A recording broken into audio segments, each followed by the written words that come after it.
जम्मू और कश्मीर एक ऐसी रियासत जिस पर भारत और पाकिस्तान दोनों की नजर थी। एक ऐसी रियासत जो दोनों मुल्कों की सरहदों से जुड़ी थी। एक ऐसा राज्य जो शर्तों के साथ भारत संघ में शामिल हुआ। एक ऐसा केंद्र शासित प्रदेश जिसे लेकर विवादों का दौर आज तक जारी है। एक तरफ यह प्राकृतिक संसाधनों से लैस थी तो दूसरी तरफ चीन से सीमा साझा करने के कारण सामरिक रूप से भी अहम। इतनी अहम कि पंडित नेहरू और सरदार पटेल की बहुत पहले से ही इस पर पैनी नजर थी। आजादी के बाद विलय का मामला जूनागढ़ और हैदराबाद में फंसा था, लेकिन भारत को चिंता कश्मीर की सता रही थी। एक ऐसी रियासत जिसका राजा हिंदू था लेकिन अधिकांश आबादी मुस्लिम।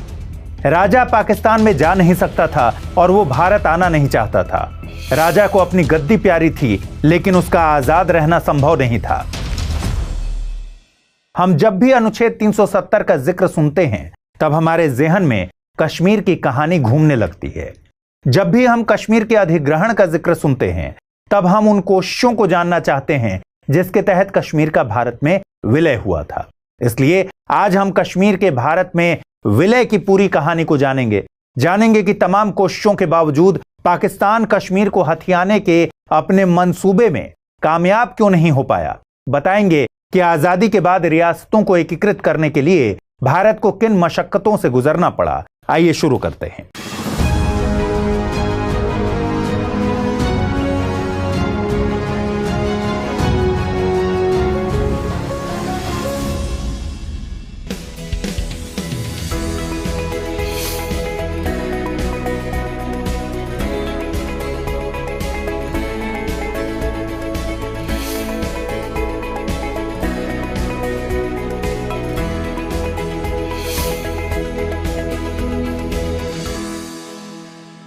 जब भारत को आजादी मिली तब भारत तमाम तरह के मुश्किलों से जूझ रहा था।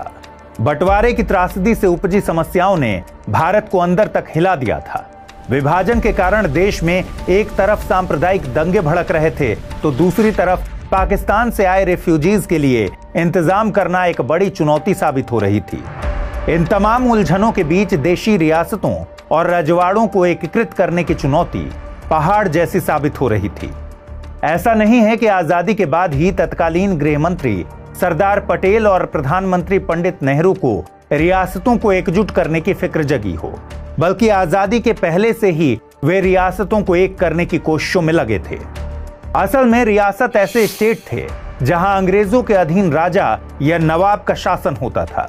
लेकिन इंडिया इंडिपेंडेंस एक्ट के बाद ब्रिटिश क्राउन की सभी भारतीय रियासतों से सुप्रीमेसी खत्म हो गई। अब इन रियासतों को भौगोलिक नजदीकी के लिहाज से भारत या पाकिस्तान में से किसी एक देश का चयन करना था। उन रियासतों को खुद में शामिल करना दोनों देशों के लिए टेढ़ी खीर की तरह था, जो भारत पाकिस्तान दोनों से सीमा साझा करते थे। यही वजह है कि सरदार पटेल ने जम्मू कश्मीर के महाराजा हरि सिंह को 3 जुलाई 1947 को ही एक पत्र लिखा। उस पत्र में पटेल ने कश्मीर की हालत पर चिंता जताई और भारतीय संघ और उसकी संविधान सभा में शामिल होने में कश्मीर का हित बताया। उसी दौरान वल्लभ भाई पटेल ने जवाहरलाल नेहरू को भी खत लिखा। खत में उन्होंने कहा, आप जानते हैं कि 15 अगस्त को भारत का विभाजन हो जाएगा और हम पूरी तरह से आजाद हो जाएंगे। करीब करीब सभी रियासतों ने भारत की संविधान सभा में शामिल होने का फैसला किया है। मुझे इस बात का एहसास है कि कश्मीर में अलग प्रकार की समस्याएं हैं, लेकिन उसके इतिहास और परंपरा को देखते हुए उनके पास भारत की संविधान सभा के साथ जुड़ने के अलावा अन्य कोई विकल्प नहीं है। जब 15 अगस्त 1947 को भारत को आजादी मिली तब भारत में करीब 560 देशी रियासतें थीं। आजादी मिलने तक सभी रियासतों ने भारत में विलय के लिए अपनी सहमति दे दी, लेकिन 3 रियासतें ऐसी थीं जिन्होंने अब तक भारत में खुद का विलय नहीं किया था। ये 3 रियासतें थीं जूनागढ़, हैदराबाद और कश्मीर। भारतीय स्वतंत्रता अधिनियम के मुताबिक रियासतों के शासकों को भौगोलिक स्थितियों के लिहाज से भारत या पाकिस्तान में से किसी एक को चुनने का विकल्प दिया गया था। ब्रिटिश इंडिया के अंतिम वायसराय लॉर्ड माउंटबेटन ने सभी रजवाड़ों को साफ कर दिया था कि आजाद रहने का विकल्प उनके पास नहीं था। वे भौगोलिक सच्चाई की अनदेखी भी नहीं कर सकते थे। वे चारों ओर से जिस देश से घिरे थे उसमें ही शामिल हो सकते थे। लेकिन इन 3 रियासतों के शासकों ने अब तक किसी भी मुल्क को नहीं चुना था। जूनागढ़ का नवाब मुस्लिम था, लेकिन वहां की बहुसंख्यक आबादी हिंदू। जब नवाब पर भारत में विलय करने का दबाव बढ़ा, तब उसने पाकिस्तान के साथ जुड़ने का समझौता कर लिया। लेकिन वहां की जनता नवाब के इस फैसले के साथ नहीं जाना चाहती थी। ऐसे में जब जनता और भारत सरकार का दबाव बढ़ा, तब नवाब ने भागकर पाकिस्तान में शरण ले ली। इसके बाद भारत ने जूनागढ़ में जनमत संग्रह कराया। इस जनमत संग्रह में वहां की करीब 99% जनता ने पाकिस्तान के बजाय भारत के साथ जाने का फैसला लिया।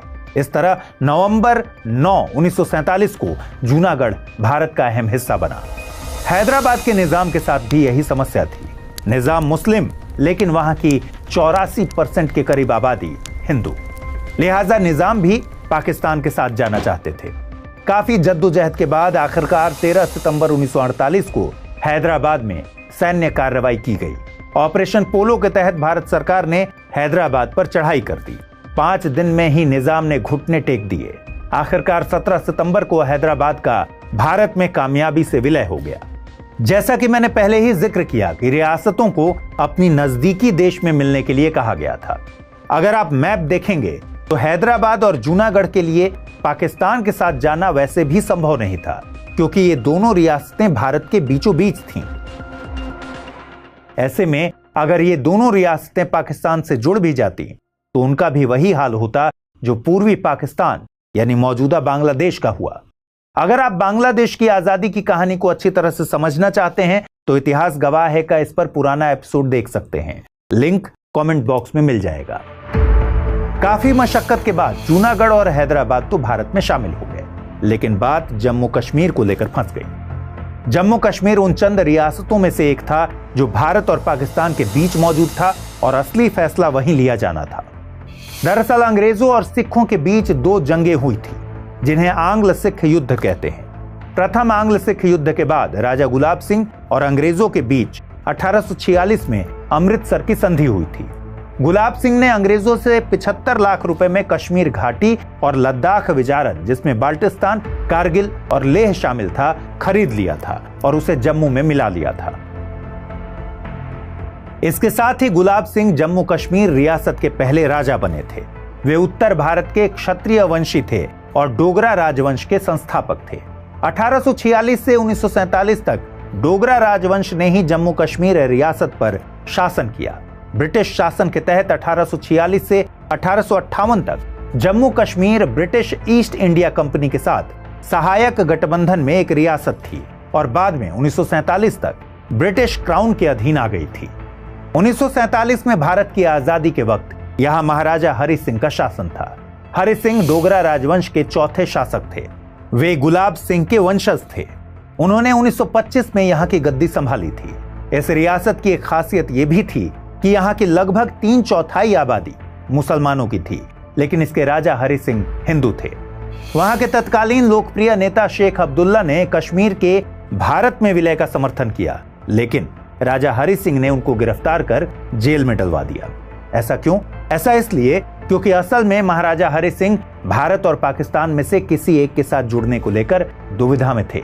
वो पाकिस्तान के साथ नहीं जुड़ना चाहते थे क्योंकि बतौर हिंदू शासक अगर वो पाकिस्तान चले जाते तो खुद सहज महसूस नहीं करते। इसके पीछे कारण था कि पाकिस्तान की नींव धार्मिक आधार पर रखी गई थी। यह न केवल महाराजा और उनके वंश के लिए बल्कि कश्मीर के अल्पसंख्यक वर्गों के लिए भी तत्काल पैदा होने वाला डर था। जम्मू क्षेत्र के कश्मीरी पंडित, कश्मीर घाटी के हिंदू और लद्दाख के बौद्ध जैसे अल्पसंख्यक वर्ग थे जिनके मन में एक प्रकार का भय समाया था। इसके अलावा कश्मीर घाटी के मुस्लिम, जिनका राज्य की आबादी में तो बहुमत था, मगर वे जातीय तथा भाषा की दृष्टि से पाकिस्तान के मुसलमानों से अलग थे। दूसरी ओर हरि सिंह भारत के साथ जुड़ने के नाम पर भी अलग उलझनों में फंसे थे। वे जानते थे कि भारत लोकतांत्रिक प्रणाली पर काम करने वाला देश बनेगा। ऐसे में मुस्लिम बहुल वाले राज्य में उन्हें अपनी सत्ता गंवानी पड़ सकती है। बहरहाल महाराजा हरि सिंह ने भारत और पाकिस्तान में से किसी को भी चुनने से इनकार कर दिया। वो यूरोप में स्विट्जरलैंड की तर्ज पर एक स्वतंत्र रियासत का भविष्य देखने लगे। उधर पाकिस्तान के संस्थापक मोहम्मद अली जिन्ना की नजर कश्मीर पर थी। उन्हें लगता था कि कश्मीर मुस्लिम बहुल राज्य है और इसलिए उस पर पाकिस्तान का ही हक होना चाहिए। जिन्ना ने संभवतः यह मान लिया था कि कश्मीर की सत्ता को बिना किसी कठिनाई के उखाड़ कर फेंक दिया जाएगा और राज्य पके आम की तरह उनके झोली में आ गिरेगा। हालांकि आजादी से पहले यानी 12 अगस्त 1947 को हरि सिंह ने भारत और पाकिस्तान दोनों को स्टैंड स्टिल एग्रीमेंट का प्रस्ताव भेजा।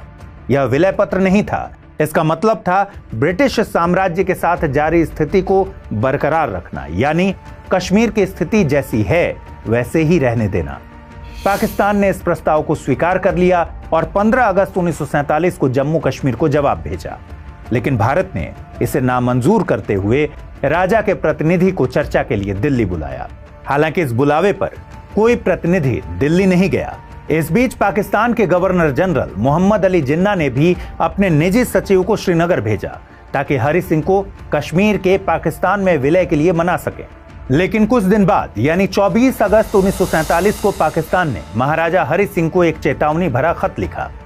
इसमें लिखा था कि अगर कश्मीर पाकिस्तान में शामिल होने में नाकाम रहता है तो भविष्य में एक गंभीर संकट इंतजार कर रहा है। इस चेतावनी ने महाराजा को चौकन्ना कर दिया और इसके बाद पाकिस्तान और जम्मू कश्मीर के बीच आरोप प्रत्यारोप का दौर चल पड़ा। उसी दौरान महाराजा हरि सिंह का झुकाव भारत की तरफ होने लगा।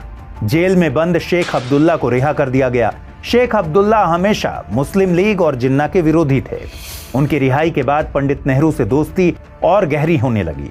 ये सब बातें पाकिस्तान और जिन्ना को पच नहीं रही थी। जब पाकिस्तान को लगा कि अब कश्मीर भारत में अपना विलय कर लेगा तो जैसे तैसे सितंबर महीना बीतने के बाद 24 अक्टूबर 1947 को तड़के हजारों कबायली पठानों ने कश्मीर में घुसपैठ को अंजाम दे दिया। पाकिस्तान ने नॉर्थ वेस्ट फ्रंटियर प्रांत से कबायलियों को इकट्ठा करके ऑपरेशन गुलमर्ग शुरू किया। आधुनिक हथियारों से लैस और पाकिस्तानी सेना के डायरेक्ट कंट्रोल वाले करीब 2000 लड़ाके कश्मीर के मुजफ्फराबाद पहुंच गए। 26 अक्टूबर तक उरी और बारामूला उनके कब्जे में आ गए। पाकिस्तानी कबायलियों ने बारामूला में जमकर हिंसा मचाई। कुछ रिपोर्ट्स के मुताबिक बारामूला में उस दौरान 11,000 लोगों के करीब हत्याएं हुई। जम्मू कश्मीर राज्य भौगोलिक हिसाब से पाकिस्तान के मुकाबले भारत से ज्यादा अलग और कटा हुआ था और महाराजा की फौज बहुत कमजोर थी। मारकाट को अंजाम देते हुए ये कबायली राजधानी श्रीनगर की ओर बढ़ने लगे। पाकिस्तान ने कश्मीर को हड़पने की योजना बनाई थी। हरि सिंह ने 25 अक्टूबर 1947 को श्रीनगर छोड़कर जम्मू स्थित महल में शरण ले ली। कबायली आक्रमण से घबराए हरि सिंह भारत से मदद की गुहार लगाने लगे। इस घड़ी में बिना विलय हुए भारत ने मदद से इनकार कर दिया। असल में जब भारत और पाकिस्तान का विभाजन हुआ तब दोनों मुल्कों की फौज की कमान अभी भी अंग्रेजों के हाथों में थी। इसके पीछे सोच थी कि अगर सेना की पूरी कमान दोनों देशों की सरकारों के हाथ में दे दी जाती है तब वे इसका गलत इस्तेमाल कर सकते थे, क्योंकि बंटवारे की आग तो दोनों तरफ लगी थी। इसलिए जब हरि सिंह ने भारत से मदद की गुहार लगाई तब लॉर्ड माउंटबेटन ने यह कहकर मना कर दिया कि जम्मू कश्मीर भारत का हिस्सा नहीं है और पाकिस्तानी लड़ाकों का यह आक्रमण भारत पर नहीं हुआ है। भारत अपनी सेना का इस्तेमाल अपनी आत्मरक्षा में ही करेगा, न कि किसी के हमले को बचाने के लिए। इसलिए जब तक कश्मीर इंस्ट्रूमेंट ऑफ एक्सेशन पर दस्तखत नहीं करता उसे सैन्य सहायता नहीं दी जा सकती। इस बैठक में प्रधानमंत्री पंडित नेहरू, गृह मंत्री Sardar Patel, governor general Lord Mountbatten और तीनों सेनाओं के ब्रिटिश कमांडर इन चीफ मौजूद थे। लिहाजा 25 अक्टूबर 1947 को ही सरदार पटेल के करीबी और गृह मंत्रालय के सचिव वीपी मेनन जम्मू कश्मीर पहुंचे। अगले ही दिन यानी 26 अक्टूबर को विलय के दस्तावेज इंस्ट्रूमेंट ऑफ एक्सेशन पर महाराजा ने दस्तखत किए। इस तरह कश्मीर का भारत में विलय हुआ और भारत ने अपने राज्य की सुरक्षा के लिए तुरंत सैन्य सहायता कश्मीर भेजी। अगले कुछ ही दिनों में भारतीय फौजों ने पाकिस्तानी लड़ाकों को श्रीनगर में घुसने से रोक दिया और उन्हें कश्मीर घाटी के बाहर धकेल दिया। पाकिस्तान को और खासकर जिन्ना को कश्मीर के भारत में विलय पर खासा ऐतराज था। उनका मानना था कि जिस तरह जूनागढ़ में जनमत संग्रह के द्वारा भारत में विलय का फैसला लिया गया उसी तरह कश्मीर में भी जनमत संग्रह कराया जाना चाहिए। उनके मुताबिक जब जूनागढ़ के मामले में पाकिस्तान के साथ हुए एग्रीमेंट को नहीं माना गया तब कश्मीर और भारत के बीच हुए समझौते का भी कोई औचित्य नहीं है। ऐसे में माउंटबेटन ने जिन्ना को भरोसा दिया कि जब यहां शांति कायम हो जाएगी तब यहां भी जनमत संग्रह कराया जाएगा। लेकिन पाकिस्तान को कश्मीर को हथियाने की जल्दबाजी थोड़ी ज्यादा थी। उसने खुले तौर पर कश्मीर में जंग छेड़ते हुए अपनी सेनाएं तैनात कर दी। इस लड़ाई के कुछ महीनों बाद लॉर्ड माउंटबेटन की सलाह पर प्रधानमंत्री नेहरू ने कश्मीर में पाकिस्तानी सेना की कार्रवाई का मुद्दा संयुक्त राष्ट्र सुरक्षा परिषद में उठा दिया। साल 1948 में इस पर पहला प्रस्ताव आया। संयुक्त राष्ट्र सुरक्षा परिषद की सूची में यह प्रस्ताव नंबर 38 था। इसके बाद 3 और प्रस्ताव आए। प्रस्ताव 38 में दोनों पक्षों से अपील की गई कि जिस देश की आर्मी जहां पर है वे वहीं पर रुक जाएं और हालात को और ना बिगाड़ें। साथ ही यह भी कहा गया कि सुरक्षा परिषद के अध्यक्ष भारत और पाकिस्तान के प्रतिनिधियों को बुलाएं और अपने मार्गदर्शन में दोनों पक्षों में सीधी बातचीत कराएं। प्रस्ताव संख्या 39 में सुरक्षा परिषद ने एक 3 सदस्यीय आयोग बनाने का फैसला किया, जिसे तुरंत मौके पर पहुंचकर तथ्यों की जांच करने का आदेश दिया गया। 21 अप्रैल 1948 को प्रस्ताव संख्या 47 में कहा गया कि भारत और पाकिस्तान दोनों के द्वारा जम्मू कश्मीर पर नियंत्रण का मुद्दा जनमत संग्रह के स्वतंत्र और निष्पक्ष लोकतांत्रिक तरीके से तय होना चाहिए।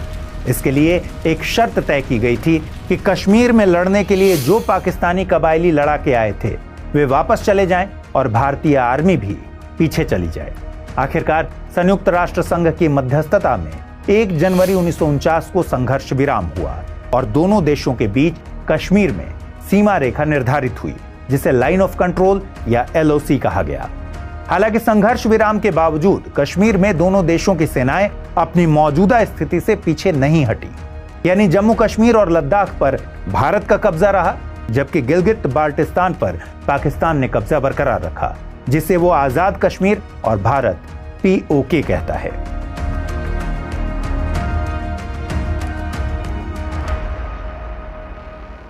दरअसल भारत ने प्रस्ताव 47 को नकार दिया। इसके पीछे भारत का तर्क था कि प्रस्ताव में पाकिस्तान द्वारा किए गए सैन्य हमले को नजरअंदाज किया गया है। कश्मीर के महाराजा हरि सिंह द्वारा इंस्ट्रूमेंट ऑफ एक्सेशन पर दस्तखत किए गए थे, इसलिए साफ तौर पर इस संदर्भ में भारत के पास वैध अधिकार थे। भारत ने इस प्रस्ताव के उस खंड पर आपत्ति जताई जिसमें भारत को कश्मीर में सैन्य उपस्थिति बनाए रखने की अनुमति न होने की बात कही गई, जबकि भारत अपनी रक्षा रणनीति के दृष्टिकोण से इसे जरूरी मानता था।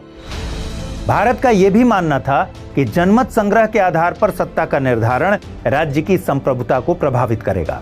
बहरहाल भारत सरकार ने कश्मीर की बहुसंख्यक आबादी के नेता शेख अब्दुल्ला को आपातकालीन प्रशासन का मुखिया बना दिया। इस तरह से शेख अब्दुल्ला सरकार के सर्वेसर्वा हो गए। मैंने आपको शुरू में ही बताया था कि जम्मू कश्मीर पर जब डोगरा राजवंश का शासन था तब वो ब्रिटिश राज का हिस्सा बना रहा। रक्षा, विदेश और संचार को छोड़कर बाकी सभी मामलों में उसने अपनी संप्रभुता का आनंद लिया। इसने बाहरी लोगों को राज्य में संपत्ति रखने की अनुमति नहीं दी। हालांकि 1947 में चीजें तेजी से बदली थी। बंटवारे के वक्त जब हरि सिंह को पाकिस्तानी आक्रमण का सामना करना पड़ा, तब भारत ने विलय पत्र पर दस्तखत के बाद अपनी सेना भेजी। इस समझौते के वक्त भी हरि सिंह ने 3 मामलों पर नए स्वतंत्र भारत में शामिल होने पर सहमति व्यक्त की थी: रक्षा, विदेश और संचार मामले। बाद में इसमें वित्त मामलों को भी जोड़ा गया। विलय पत्र में इस बात पर जोर दिया गया कि जम्मू कश्मीर का भारत में विलय इस शर्त पर होगा कि राज्य को अपना संविधान रखने का अधिकार और स्वायत्तता का अधिकार होगा। साथ ही एक राज्य ध्वज रखने और आंतरिक प्रशासन पर नियंत्रण की अनुमति भी मिली। अनुच्छेद 370 विशेष रूप से इन अधिकारों की ही रक्षा के लिए बनाया गया था। इसके तहत जम्मू कश्मीर को भारतीय संघ के भीतर एक विशेष दर्जा हासिल था। जवाहरलाल नेहरू ने भारतीय संविधान की 7 सदस्यीय मसौदा समिति के एक प्रमुख सदस्य N. गोपाल स्वामी अयंगर को जम्मू और कश्मीर की विशेष स्थिति की रक्षा के लिए अनुच्छेद का मसौदा तैयार करने का काम सौंपा। अनुच्छेद 370 की आवश्यकता का बचाव करने के लिए आगे बढ़ते हुए अयंगर ने संविधान सभा को जम्मू और कश्मीर में विशेष परिस्थितियों के बारे में बताया। उन्होंने कहा, जम्मू कश्मीर राज्य की सीमा के भीतर युद्ध चल रहा है। संघर्ष विराम के बावजूद राज्य की हालत अभी असामान्य है, इसलिए जरूरी है कि राज्य के प्रशासन को इन असामान्य स्थितियों के लिए तैयार किया जाए जब तक कि अन्य राज्यों की तरह यहां सामान्य जीवन बहाल नहीं हो जाता। जम्मू और कश्मीर में किसी भी राज्य विधानमंडल की अनुपस्थिति थी, इसलिए अयंगर ने अनुच्छेद 306A को अंतरिम प्रणाली के रूप में शामिल करने का प्रस्ताव रखा, जब तक जम्मू और कश्मीर अपना संविधान नहीं अपना लेता। इस तरह से भारत ने पाकिस्तान की तमाम कोशिशों को नाकाम करते हुए कश्मीर को अपना अभिन्न अंग बना लिया, और यह सब कुछ भारत सरकार और भारतीय आर्मी की बेहतर सूझबूझ के चलते मुमकिन हो पाया। आज के एपिसोड में बस इतना ही। अगली बार फिर किसी दिलचस्प कहानी से आपको रूबरू कराएंगे। आपको हमारा यह कार्यक्रम कैसा लगता है, इसे लेकर आपके जो भी सुझाव हों, जो भी फीडबैक हैं, उसे कमेंट बॉक्स में जरूर लिखिए। हमें आपकी प्रतिक्रिया का इंतजार रहेगा। पढ़ाई करते रहें, अपना ख्याल रखें। नमस्कार।